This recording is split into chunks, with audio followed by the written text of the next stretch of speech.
are back and better than ever once again for another edition of the Starting 5 and 2 podcast. As always, Presley Meyer, Alan Thomas along for the ride. Alan, we just saw each other yesterday. We did. Fantastic time. You did amazing. Thank you so much. It was one of those things, like, I was like, I'm either going to suck at this, like the worst I've ever sucked at anything, or I'm just going to like go into character and hopefully pull it off. And I guess I did. So it was fun. Yeah. So for a little bit of perspective, so Alan was essentially the MC for Trey Moses's celebrity charity pro-am, essentially, or celebrity basketball game. And it was a fantastic time. I know the turnout this year was not quite what it was the previous year, but next year I've made a promise that I'm going to blow this thing up. We're going to get 2,000-3,000 people inside of Eastern High School's gym. It's going to be a party. We're going to pack it out. But Alan, just kind of out of the blue, was asked to be the MC. Absolutely killed it. Fantastic time. Do you think we had a worthy MVP winner in Pedro Bradshaw? Do you think, if you didn't see the stats, do you think he was the best player in the game? I think, and the person keeping stats next to me was kind of pulled into that role in the middle of the second quarter because the stat person didn't show up. Anyway, no big deal. I think everybody just kind of made it work yesterday. But so I thought in the second half, David Sloan, for the Kansas State product, he probably had 25 in the at least 25 or 30 in the second half alone. Yeah. And so it was recency bias, and I was kind of like, I was looking at her like, we did decide before the game that it would be, the winning team would have the MVP on it. But sure. I think Sloan deserved it, but Pedro had a huge first half, and he was consistent in the second. He probably had 40-ish points. So, yeah, he definitely deserved it. He played a great game. Yeah, I was going to say Pedro Bradshaw was my prediction before the game. Yeah. And, I mean, dude, he's a talent. He is a special talent. He always, there were a few guys, and it's always like this in kind of an all-star game setting, right? Like, there's a few guys that just, they give it at least 90%, right? Like, yes. They're actually going hard, and that's how David Sloan was. That's how Pedro Bradshaw was. Yeah. In the later in the game, Ray Spalding kind of stepped up a little bit. I know in the first quarter, and that's how all-star games go, right? Like they kind of mailed it in for a little bit, but some other talented players that I didn't expect as well. I was really impressed with some of the women's players, but overall, can't wait to see how that develops in the future, and it's for a great cause. Yes. So if you guys heard about the game but couldn't make it out, we're gonna start promoting it a lot earlier next year. Trey Moses is a fantastic dude, and they're raising money for a fantastic cause, bringing awareness to mental health issues. And so if you're somebody who's interested in getting involved, they always love volunteers. If you want your business to be involved somehow, reach out to us. We'd love to get you connected. And if you have ideas or want to see certain players in the game or have connections where you can get us hooked up, or if you're a local celebrity and you want to play in the game, slide into the DMs. Let's get connected. Let's get this ball rolling now. I think something like that could really grow into something special in the future. And we had a great time. And I think we couldn't have done it without you, Alan. So we were, it was the stoke level was high, bro. It was a blast. I was honored to be a part of it. That's all I can say is just, it was a blessing to be a part of it. Shout out Trey. Shout out Trey. Shout out Peyton Siva, which he's always just a phenomenal. You couldn't possibly dream up, maybe besides like Gorgie Zhang, you couldn't dream up a more humble, star. Like he and Luke Hancock, Gorgie, Trez in a sense. Like there's so many guys that continue to give back to the community. Obviously, being a part of a national championship team, your lore, your legacy is steeped even more in greatness, obviously. But absolutely. I can't think of somebody that has given back more and made more of an impact on the community in such a profound way than Peyton Siva. And you see it in the kids after the game, right? Like there's a bunch of really good basketball players kind of like convening after the game, and all the kids just flock to Peyton.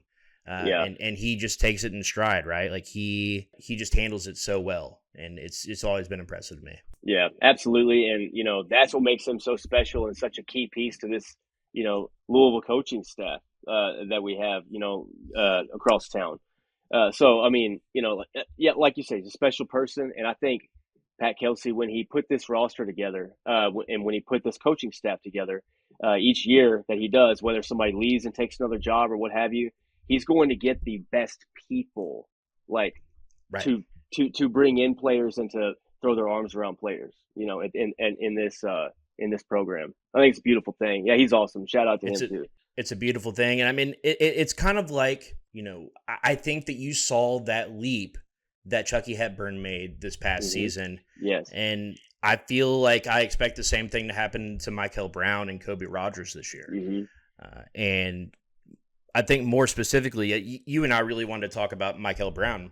I have been this guy because of the way that Louisville's situation has been in recruiting. I've been this guy that's really tried to downplay Mikel Brown, right? I mean, if you just think about the history of Louisville basketball recruiting, like if he just suits up and starts game one, like that'll be the most production we've ever gotten out of a player like this. And I know that sounds like hyperbole, but it's really not. Yeah. Like if you just go back and look at the players that have committed to Louisville that didn't end up playing at Louisville, oh my God, or high level players that came to Louisville and just for one reason or another just didn't pan out. And there is a long list. And so the fact that Mikel Brown is on campus, that he's practicing with the team, that he has assimilated with this roster so well, it almost feels too good to be true, but it shouldn't be. A school of Louisville's level should be getting players like this almost every year. So, Alan, in your opinion, though, I think really the question is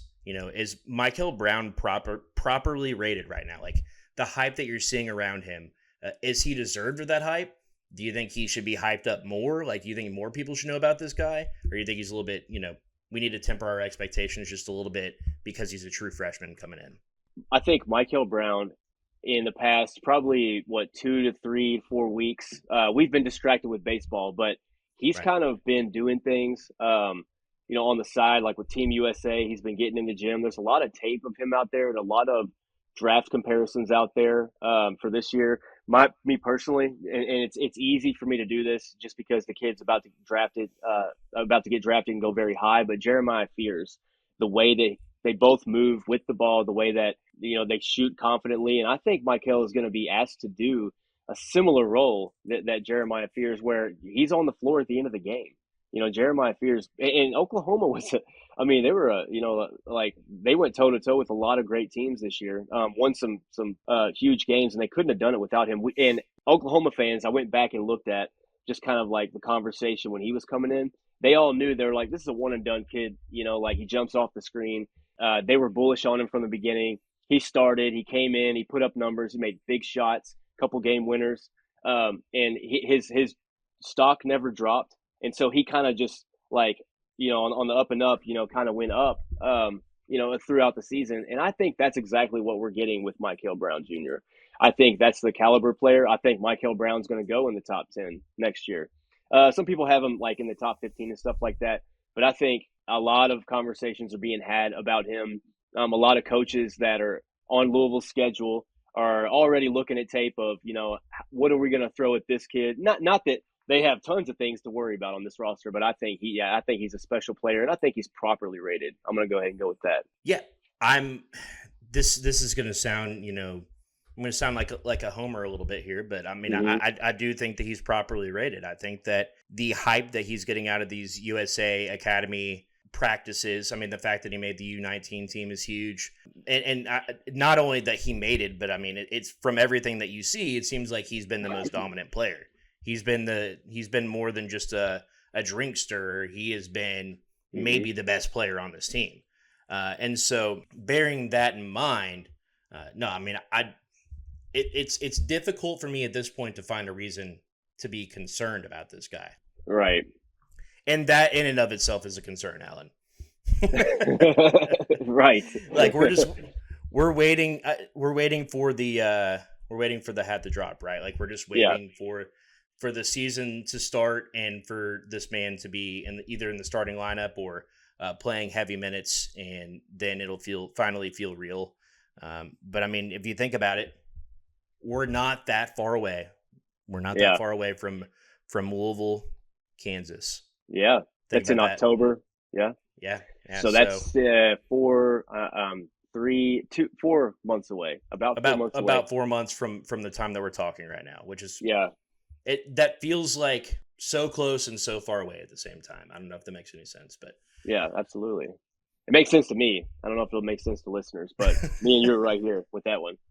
And what you just said about that Kansas game, I'm eager to see what Pat Kelsey does in that game. I think it's it's not really like, oh, you have to win this game, man, or you have to be competitive. You're going to try some different things. You're not going to roll out the entire, everything you want to do, even though people have tape on you and what you want to do, but you have a little bit, shout out to our team last year, and they will always be beloved here, for rebuilding us in one freaking year.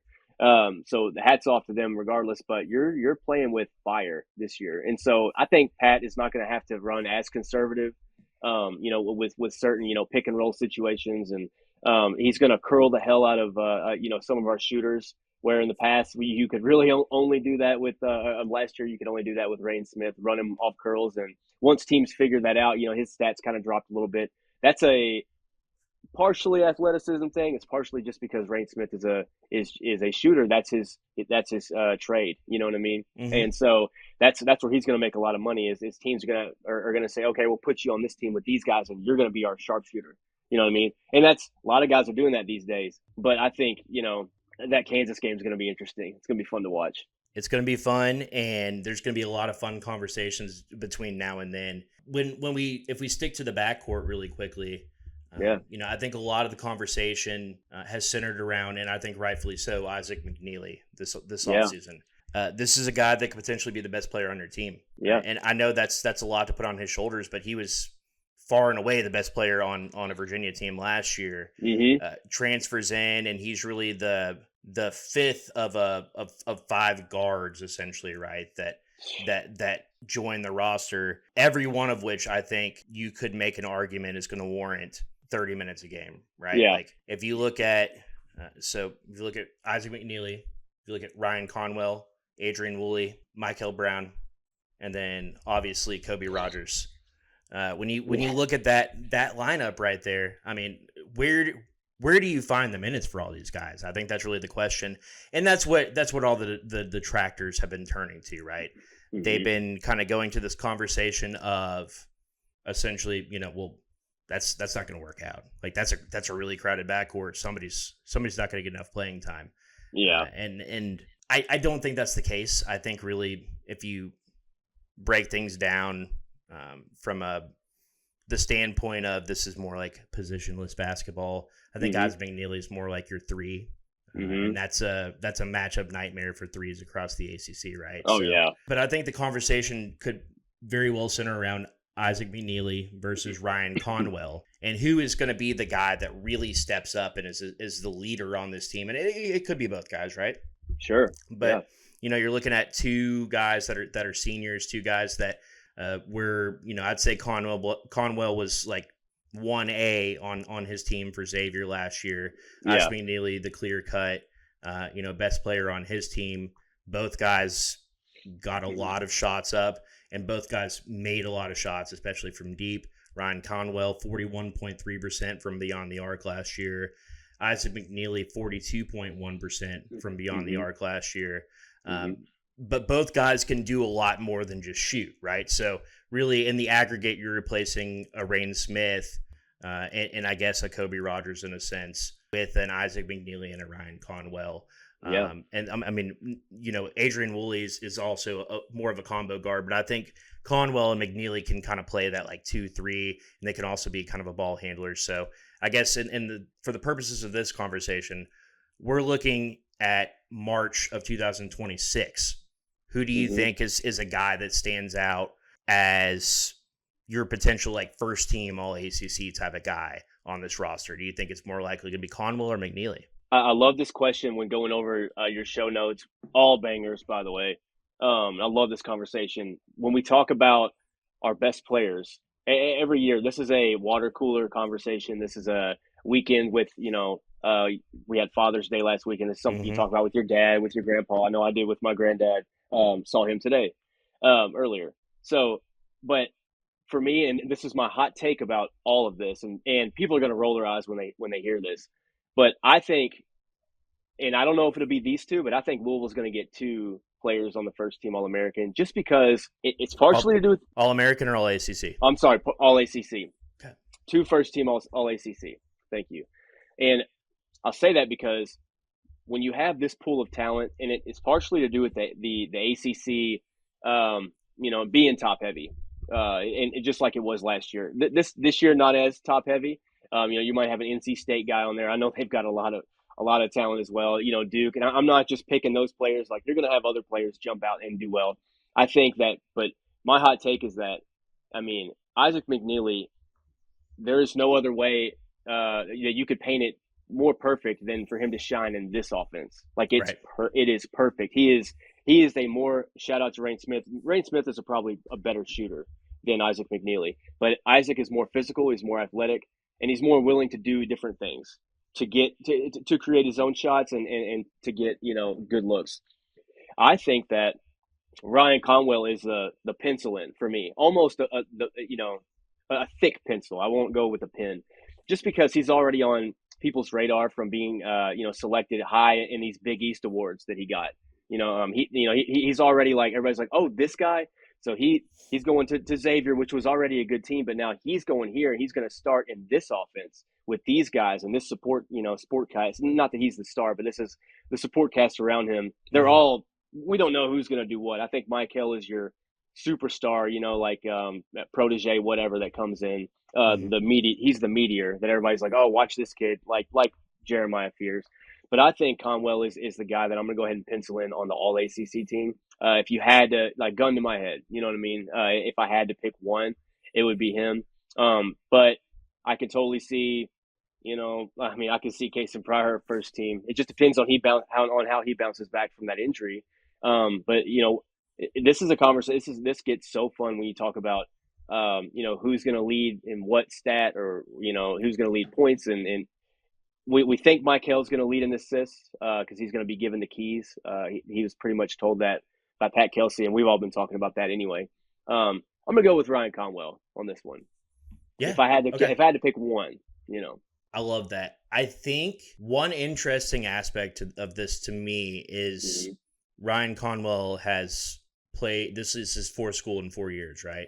Mm-hmm. So started his career at South Florida, then transfers to Indiana State, then transfers to Xavier. Each place he plays in 34 or 32 or more games at each place. Yeah. Consistency across, each level. And he's kind of stepped it up a level, each stop along the way. Obviously, South Florida, maybe a slight jump down to Indiana State, but he played for that Josh Schertz team at Indiana State that was just fantastic, right? Mm-hmm. So that's an interesting caveat to me, is that maybe this is a guy that comes in kind of like a Kason Pryor last year who, okay, he's been at 100 different places. Mm-hmm. He's done this before. He knows how to assimilate in a new environment. And he's never played on a team that has this talented of a roster with this many weapons around him. So maybe this is a guy that can kind of step in. Whereas Isaac McKneely, I think it's a bit more of an adjustment for him, right? Like, he's had his full career already. He's had the LeBron and Cleveland part 1 type of career already, where he's been there, he's represented for a team, he's blossomed into a specific role, but he's also very, when you think of Virginia basketball, you think of this very specific culture, this very specific style of play, this very specific way of being. They produce very, very consistently similar types of guards, or these types of players like an Isaac McKneely on coming out of that system. And so to have a guy from that program specifically at Louisville, I'm interested to see what the adjustment looks like. I'm not saying that, this is a grown man at this point, right? Like, this is a guy that if he doesn't go to the league, he's going to be, playing high level basketball for a long time. Very talented guy. But I do think that there's something to be said about, okay, well, it might take him a little bit to assimilate. I think because you already have that, known commodity in Ryan Conwell that he's done this before many times, that it could potentially be easier for him to assimilate. So I like that thought process. I think if you look at the end of the season, say it's, in the dog days of February where, it's the end of the schedule is getting, more and more difficult. It's coming down to like bye versus double bye, start talking seeding, all of that stuff. I think that's when an Isaac McKneely really starts to step it up and takes his game to the next level. So I'll go with, right off the bat, I think Ryan Conwell is more impactful. But I think that once Isaac McKneely learns his place on this roster, because it's probably going to be different than what it was at Virginia. Maybe he's more of a defender and rebounder, or maybe he's more of a distributor, it could be any number of things. Yeah. So that's the interesting aspect for me. I think Ryan Conwell's athleticism and his overall defensive ability really translates well, and that can translate from roster to roster, and that makes him a super invaluable commodity. So excited to see where that goes. One player, and I don't want to get too deep into the weeds on this, but one player that I think when you're talking about like, okay, who's potentially going to be the guy on this team, like who's going to be the best player on this roster when you look at him, I think the most underrated, and maybe it's not underrated at this point, but I think the most underrated commodity on this roster that people aren't talking a lot about now, but they will be by December, is Sananda Fru. I think that's a guy, like, this is a grown-ass man, folks. Like, obviously, both of the guys that you bring over from European leagues that have been playing professional basketball for a while now, they're both going to bring a lot to the table. I get that. But I think that the transition for Sananda Fru is going to be seamless. I think this is a guy that can come in right away and be like an automatic double-double. I think it's a guy that he fits perfect in Pat Kelsey's system, and he's a rim protector. Like we've talked a lot about, what Louisville needed from last season. Like if you could stick a player on last season's roster, I think a rim protector would be huge. Yeah. And now you get back what we're hoping to be is a healthy case in Pryor, and then obviously Sananda Fru comes over. I think between those two guys, you have that rim protection that you didn't last year at the end of the season. Yeah. But really the conversation down low is going to center around whether or not Khalifa is eligible. And at this point, Alan, we're sitting here on the eve of June 22nd in the 2025th year of our Lord, and we don't know what's going on with Sananda Fru, or with Khalifa, and that's concerning, right? Like it's I think a lot of detractors of the Louisville program talk about, well, if your season hinges on Khalifa decision, then I don't think you have as good of a team as you thought you had. But I think that Khalifa brings a lot more to the table than people realize because of what he would do to this offense. And I think that he's such a good facilitator. He has a skill set that maybe 5 or 6 other guys that play a similar position to him have in the country. And so that in and of itself is invaluable because he brings something to the table that nobody else on this roster and almost any other Power 5 roster has.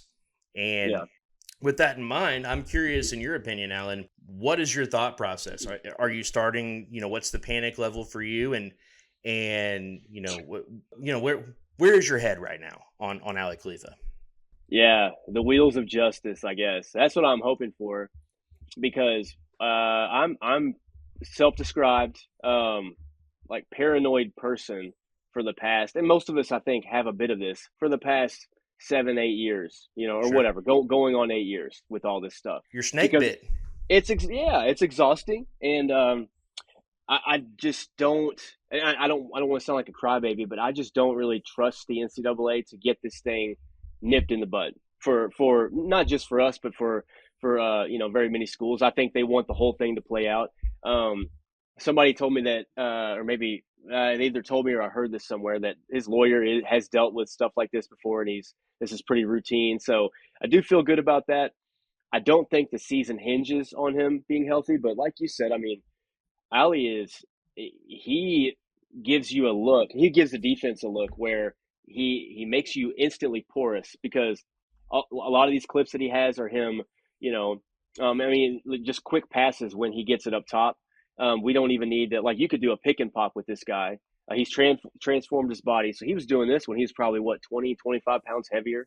Kind of like I'm going to space this guy's name from Indiana State with the glasses. Yeah, you're talking about the White Mamba. The White Mamba, yeah. And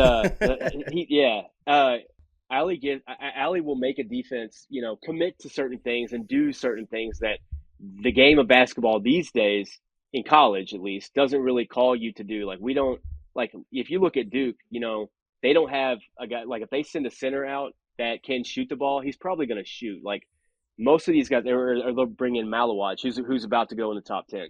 And he specifically is a rim protector and just a dog in that respect. That's his number one, the trick of his trade.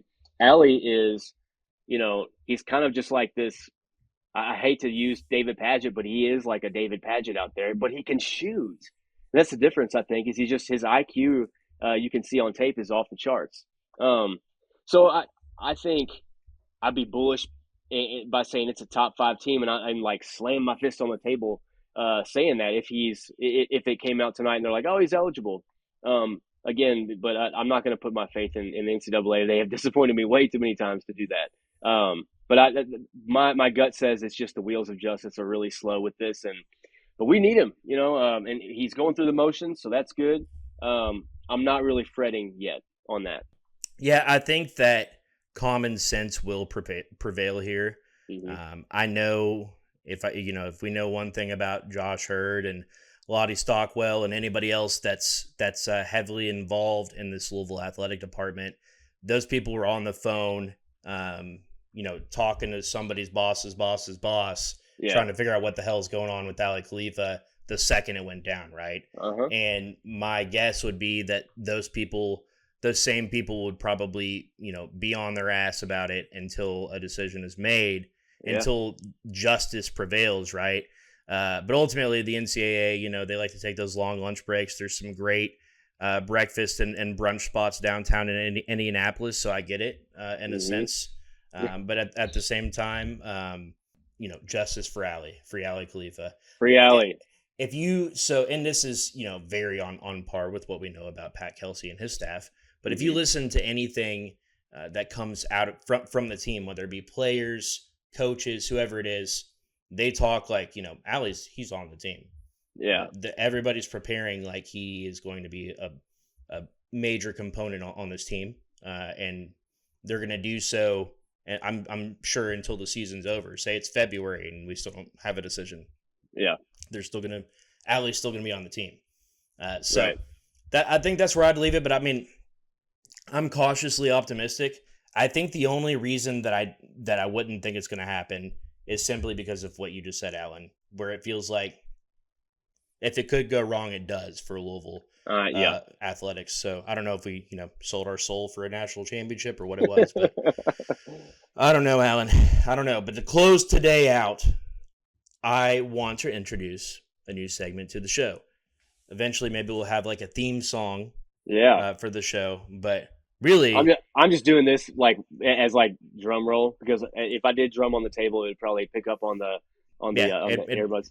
Probably the whole podcast would come collapsing down.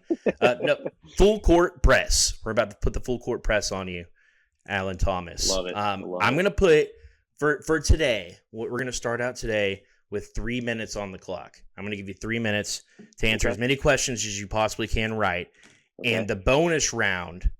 The bonus round is going to be a question where I'm going to see if you can answer a certain amount, like X amount out of Y amount, if that makes sense. So okay. Are you mentally prepared for this? It's all going to be Louisville basketball related questions. Okay. We're going to go 1, 2, 3, 4. I think it's 6, 7 questions deep here. Okay. And so we'll give you 3 minutes. So if you can't think of it, say pass, and we'll come back to it. Are we ready? I'm ready. 3 minutes on the clock, producers. In 3, 2, 1. All right, Alan. Name the walk-on who started 10 games for Louisville during the 2004-2005 Final Four season due to injury problems. Perrin Johnson. No, he wasn't. That is incorrect. Brandon Jenkins. Okay. Louisville's first true road win under Kenny Payne came against what team? True road win. Oh, Miami. That's correct. Ding, ding, ding. Who was the last Louisville player to be named a first-team All-American by a major outlet? Oh, my gosh. First team. It wasn't DeJuan. I think he was a third team somehow. Yeah. Don't overthink it. Don't overthink it. Reese Gaines. Nope. It's been sooner than that. Oh, first team All-American? Mm-hmm. Russ Smith. Russ Smith. Ding, ding, ding. Name both players who wore number 21 for Louisville during the 2000 and 2001 season. There's two players that wore 21. This is like level impossible. It was one of them Chris Current? No. Okay. Nope. Pass. I don't know. All right. We'll come back to it. Which player scored the first points in the KFC Yum Center in 2010 against Butler? Oh, my gosh. Was it pass? I have no idea. I was going to say, it's super obvious one. No. No. Okay. You'll see, Earl would have been gone that season. Oh, okay. That was it. Okay, his last year was okay. Gotcha. Who was the first NBA I'm draft doing pick? so good. No, we're a minute and a half in. You're doing great. Who was the first NBA draft pick from Louisville after the move to the ACC in 2014? Donovan Mitchell. No, there was one before that. Oh, Montrezl Harrell. No, that was after. Yeah. I'm not doing well. A draft pick. He was notably very scary in the playoffs. Oh, nope. Scary Terry. Rozier. Scary Terry Rozier. Which Louisville player accidentally scored a basket for an opponent in a regular season game versus UAB in 2004? What?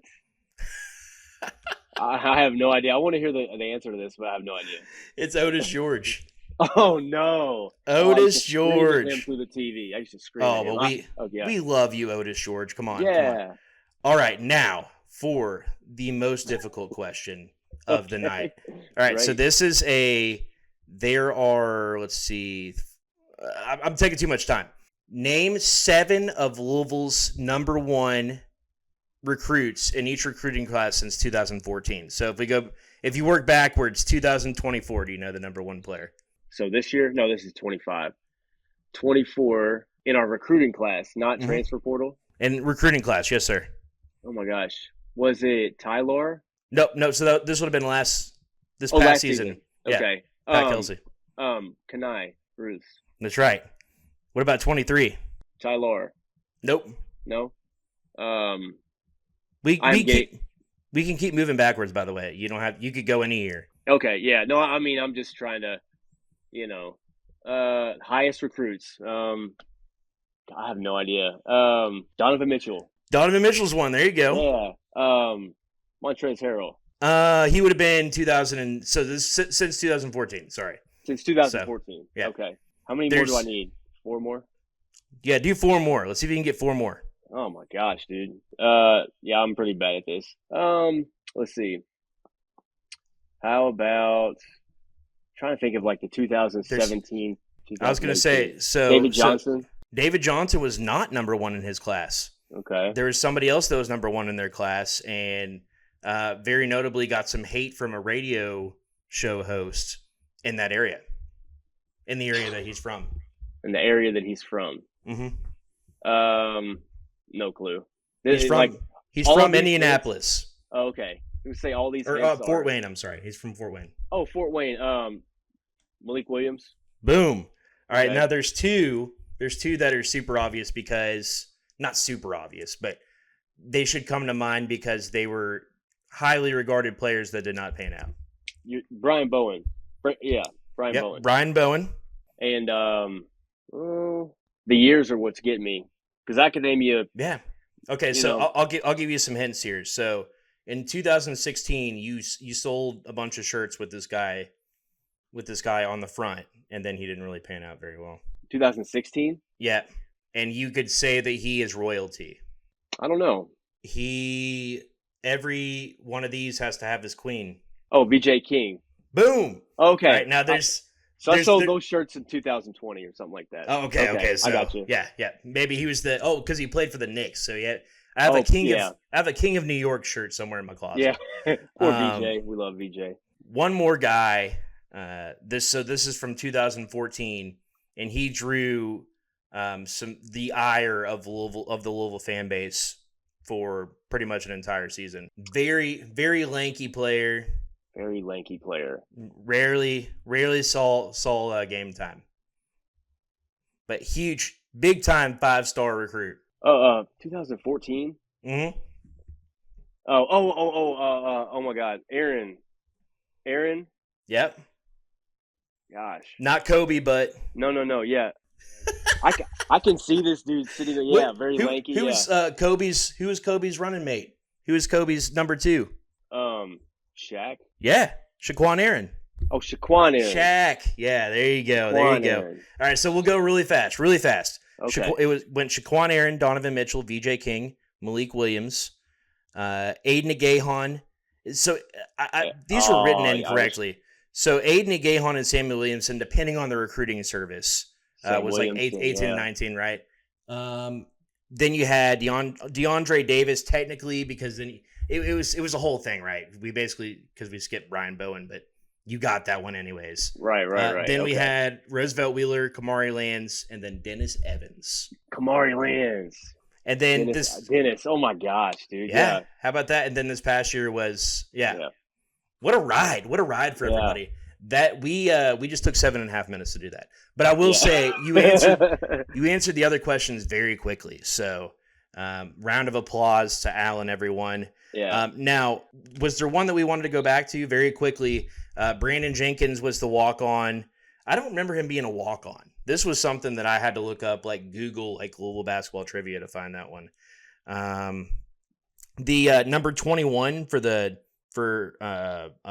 Denny Crum's final season. Yeah. I think this was Rick Pitino's first year. Was it 01-02? Or 2002 to 2001. That's Pitino. Yeah, Pitino's first year.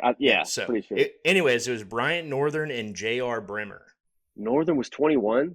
Yeah, dude, I'm going to have to go back and look this up.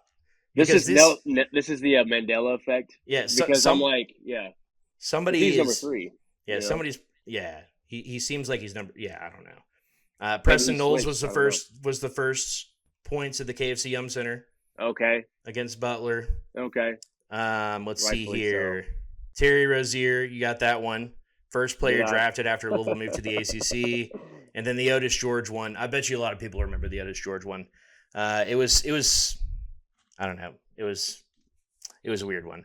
Yeah. No, but very, very good. Alan Thomas, everybody. Was it? I don't know. Sure. Well, next time we are going to be back at the end of this week talking Louisville basketball recruiting specifically. So stay locked in.